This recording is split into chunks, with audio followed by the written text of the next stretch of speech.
انسان کو بلندی اور ترقی عطا کرتا ہے۔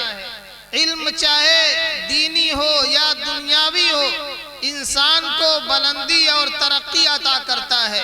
آپ اپنے سماج میں، اپنے معاشرے میں، اپنے گاؤں میں، اپنے شہر اور قصبے میں دیکھ لیں، جس گھرانے میں پڑھنے اور پڑھانے کا ماحول ہوتا ہے، جس گھر کے لوگ تعلیم کی طرف توجہ دیتے ہیں، تعلیم کے لیے اپنی قربانیاں پیش کرتے ہیں، چاہے مال کی قربانی ہو، چاہے وقت کی قربانی ہو، وہ گھر دوسرے گھروں سے ممتاز ہو جاتا ہے، وہ خاندان دوسرے خاندان سے ممتاز ہو جاتا ہے۔ تعلیم میں مالی قربانی بھی دینی پڑتی ہے اور وقت کی قربانی بھی دینی پڑتی ہے۔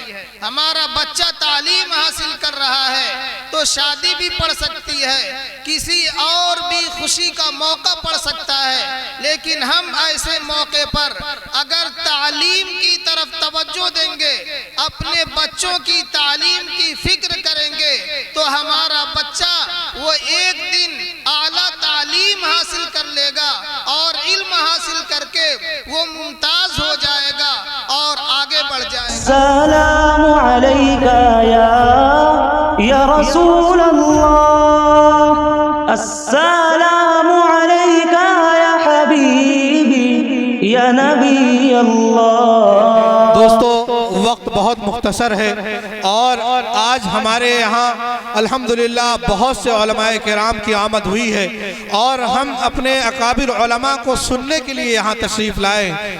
انشاءاللہ اب میں چاہتا ہوں کہ اپنے مہمان مقررین جو کہ ہمارے اس گاؤں میں تشریف لائے ہیں، میں آج کے پہلے مقرر جناب حضرت مولانا مفتی عبدالہادی صاحب، استاد مدرسہ بیت العلوم سرائے میر جو کہ سرائے میر سے تشریف لائے ہیں، میں حضرت کو اس شعر کے ساتھ زحمت سخن دیتا ہوں کہ با ادب پھر ادب کا مقام آ رہا ہے، با ادب پھر ادب کا مقام آ رہا ہے، محمد کا پھر ایک غلام آ رہا ہے، اور فدا جس کی آواز پر ہے زمانہ وہی آج شیریں کلام آ رہا ہے۔ میں حضرت کو دعوت دیتا ہوں کہ حضرت تشریف لائیں اور اپنے ملفوظات سے ہم سامعین کے قلوب کو منور فرمائیں۔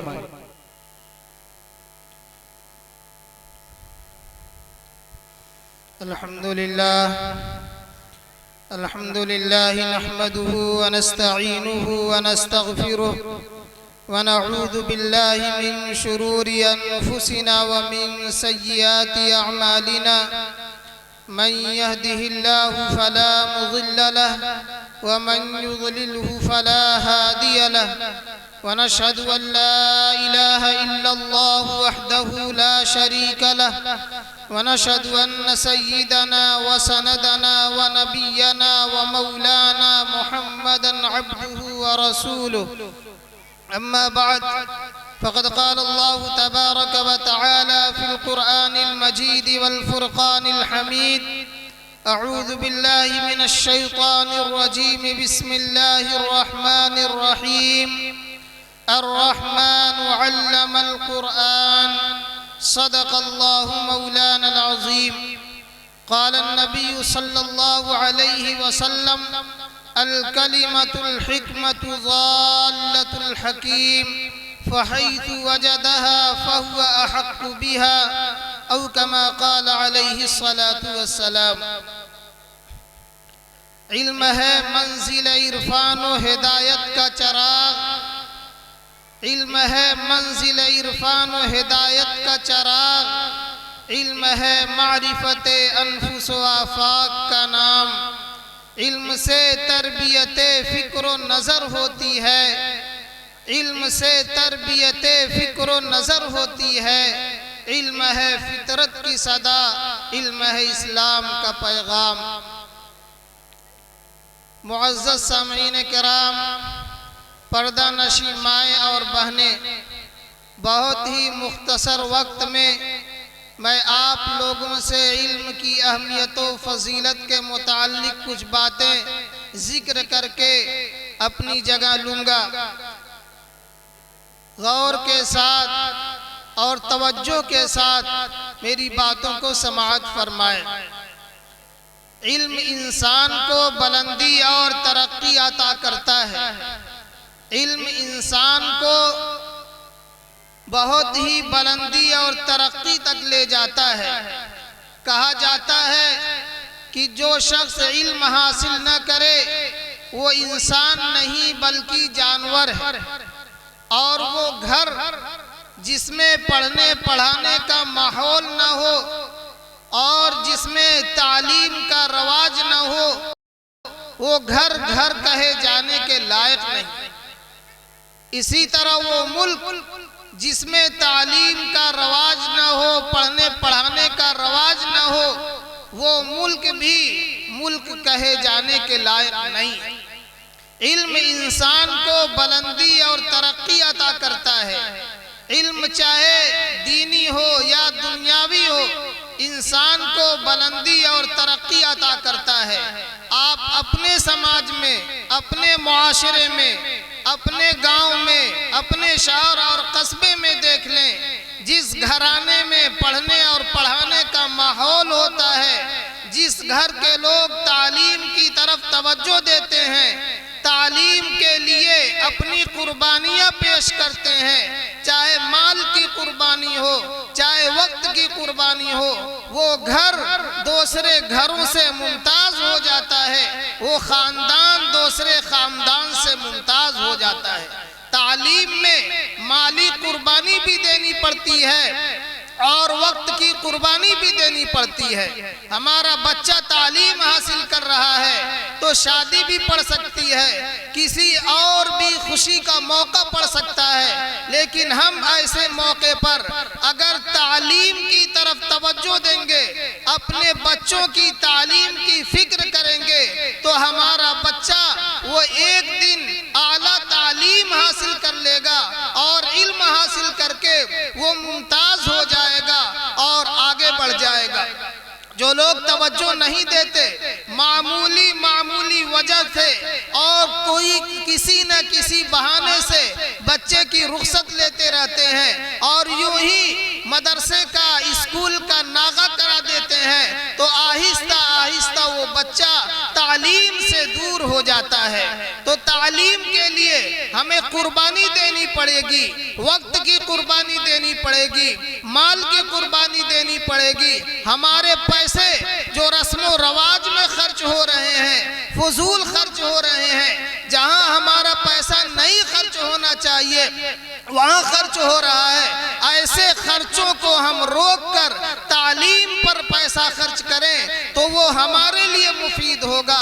اپنے بچوں کی بھی فکر کریں، اپنے بچوں کے ساتھ ساتھ اللہ تبارک و تعالی نے وسعت دیا ہے، مال دیا ہے، فراوانی دیا ہے، تو پڑوسیوں کا بھی خیال کریں، رشتہ داروں کا بھی خیال کریں اور مالی اعتبار سے تعلیم میں ان کا تعاون پیش کریں۔ علم انسان کو بلندی اور ترقی عطا کرے گا، چاہے دینی علم ہو یا دنیاوی علم ہو، لیکن کمال حاصل اس وقت ہوگا جب ہم قربانی دیں گے، وقت کی قربانی دیں گے، مال کی قربانی دیں گے، تب تعلیم ہمیں نظر آئے گی، اپنے خاندان میں نظر آئے گی، اپنے گاؤں میں نظر آئے گی، اپنے رشتہ داروں میں نظر آئے گی۔ بغیر قربانی کے کچھ ہونے والا نہیں ہے۔ علم کی تعلیم اور اہمیت کو سمجھنے کے لیے اتنا کافی ہے کہ حضور پاک صلی اللہ علیہ وسلم اس دنیا میں تشریف لائے اور آپ علیہ السلام سے پہلے حضرت عیسیٰ علیہ السلام اس دنیا میں تشریف لائے۔ آپ علیہ السلام اور حضرت عیسیٰ علیہ السلام کے زمانے میں بہت لمبا فاصلہ ہے۔ اللہ تبارک و تعالی نے حضور پاک صلی اللہ علیہ وسلم کو جو پہلا حکم دیا وہ توحید کا بھی حکم دیا جا سکتا تھا۔ حضور پاک صلی اللہ علیہ وسلم جس ماحول میں تشریف لائے کفر اور شرک کا دورہ تھا، توحید کا پہلا حکم اللہ تبارک و تعالی دے سکتے تھے، لیکن حضور پاک صلی اللہ علیہ وسلم کو پہلا حکم توحید کا نہیں دیا گیا۔